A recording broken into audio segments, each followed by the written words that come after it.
Personally, for me, it's the 10 toughest weeks of the year. I really enjoy coaching volleyball. I love being at Purdue, but these 10 weeks are an absolute grind on your coaching staff, on your players, because it is such a tough league from top to bottom, and you just don't get a break. And when you think you might be getting one is when somebody jumps up and bites you in the rear, and you have to hang on for dear life to survive. And we saw that last year when we were having a banner season. So it's a tough, tough conference, and this year will be absolutely no difference.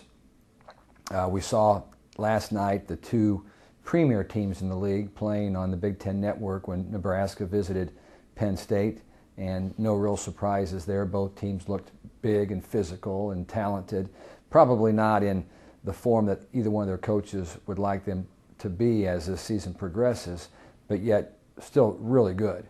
And Penn State won that at home in a 4-game match, and just about every game was a 2-point differential. So that's who everybody's chasing. So the rest of the Big Ten got a chance to see who those teams are and what we need to do to get there. And quite frankly, I think that we're on pace. You know, we've had what some would consider a disappointing start. I would be on that list, that I don't feel like we've played as well as I expected, but I understand why.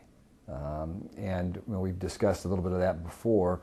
We've tried some new things. We're playing some young players, but we're also playing a lot of people who didn't play last spring and are coming back from various injuries. And it's just taken a little bit longer for our team to come together. This has been a pretty good week of practice for us, and coming off of a fairly successful tournament.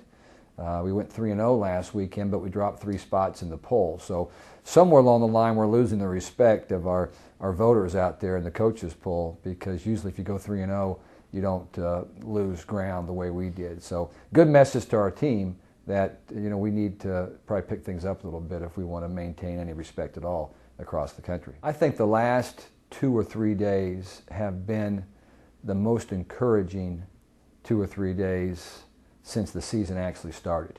I mean, we had, I guess, our feeling was during preseason that things were going pretty well until we started playing people. We found out we weren't as good as we thought, and we needed to shift gears and find ways to get better and make some changes and some adjustments, both in personnel and what we were focusing on, and really picking up the pace in some different areas.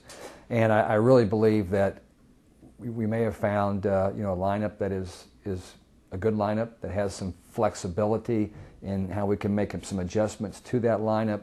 People are recognizing what they need to do to make our team better, and we're kind of narrowing down to a lineup. And we've just been all over the place with our lineup. And you might say, well, that's poor coaching, and you may be right, but we're trying to give a lot of people opportunities to prove themselves.